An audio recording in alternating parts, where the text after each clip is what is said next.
प्राचीन काल की बात है जब महर्षि वेद व्यास जी महाभारत की रचना करने का निश्चय कर चुके थे। महाभारत जैसे विशाल ग्रंथ को लिखना किसी साधारण व्यक्ति के बस की बात नहीं थी। इसलिए व्यास जी ने भगवान गणेश को इसे लिखने के लिए चुना। गणेश जी बुद्धि और लेखन के देवता हैं और उनके बिना यह कार्य संपन्न नहीं हो सकता था। गणेश चतुर्थी के दिन व्यास जी ने गणेश जी का आह्वान किया और उनसे महाभारत की कथा सुनने और उसे लिखने का आग्रह किया। गणेश जी ने प्रसन्न होकर कहा, हे महर्षि, मैं यह कार्य करने के लिए तैयार हूं, पर मेरी एक शर्त है। आप कथा सुनाते समय रुके बिना सुनाएंगे, नहीं तो मैं लिखना बंद कर दूंगा।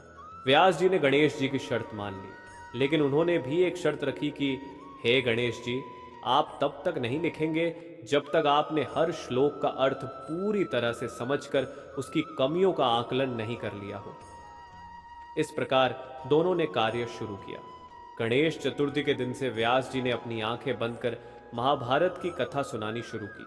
गणेश जी ध्यानपूर्वक सुनते और लिखते जा रहे थे। कथा इतनी गहन और विशाल थी कि इसका लेखन एक दिन में समाप्त नहीं हो सकता था। व्यास जी ने बिना रुके लगातार 10 दिनों तक गणेश जी को कथा सुनाई और गणेश जी भी बिना थके रुके उसे लिखते गए। इन 10 दिनों के दौरान व्यास जी की आंखें बंद थीं और उनका मन केवल महाभारत की कथा में लगा हुआ था। गणेश जी दिन रात लेखन में तल्लीन रहे और उनका शरीर धीरे धीरे गर्म होने लगा। उनका समर्पण इतना था कि उन्होंने अपनी असहजता पर ध्यान नहीं दिया और लेखन कार्य जारी रखा।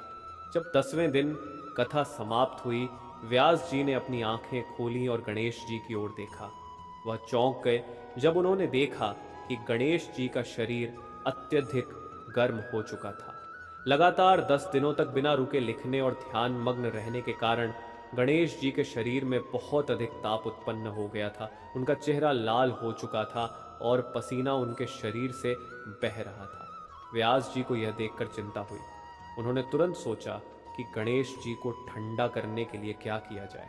उन्होंने गणेश जी से कहा, हे गणेश, आपने अनवरत इस महान कार्य को पूरा किया है और आपके समर्पण के लिए मैं आपकी सराहना करता हूँ, परंतु आपके शरीर को ठंडक की आवश्यकता है। उन्होंने तुरंत गणेश जी के शरीर पर सुगंधित सौंधी महक वाली शीतल माटी का लेप किया। माटी सूखने पर वह कड़क हो गई तथा झरने लगी। व्यास जी ने अपने शिष्यों को बुलाया और उन्हें आदेश दिया कि वे गणेश जी को नदी के पास ले जाएं। उन्होंने गणेश जी को ठंडा करने के लिए पवित्र जल में डुबोने का निर्णय लिया। वे सभी गणेश जी को पास की नदी के तट पर ले गए। व्यास जी ने ध्यान पूर्वक गणेश जी को नदी के शीतल जल में डुबोया ताकि उनका शरीर ठंडा हो सके। जैसे ही गणेश जी का शरीर जल से स्पर्श हुआ, उनका तापमान धीरे धीरे सामान्य हो गया। उनके चेहरे पर शांति और संतोष का भाव दिखाई दिया। भगवान गणेश ने कहा कि हे व्यास जी, आपने मेरा ताप शीतल किया है, जिससे मैं प्रसन्न हूँ और मैं भी आपके जीवन के सारे ताप हर लूंगा।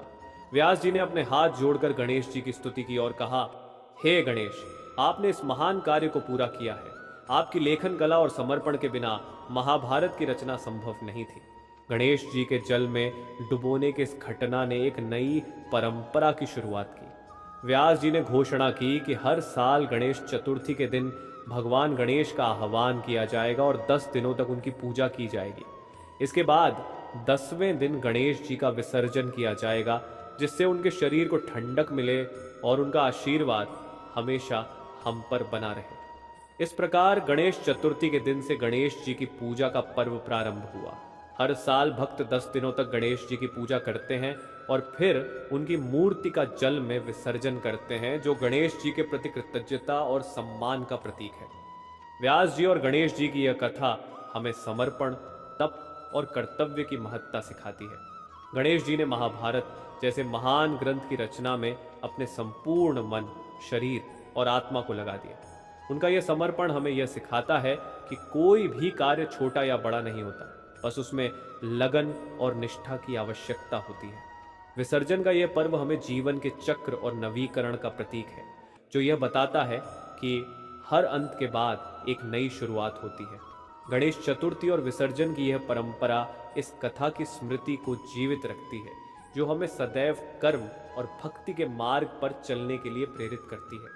प्रेम से बोलिए, गणपति बप्पा मोरया। अगर आपको वीडियो पसंद आया हो तो वीडियो लाइक करें, अपने दोस्तों के साथ शेयर करें और ऐसे ही ज्ञानवर्धक वीडियो के लिए चैनल को सब्सक्राइब करें। राधे राधे।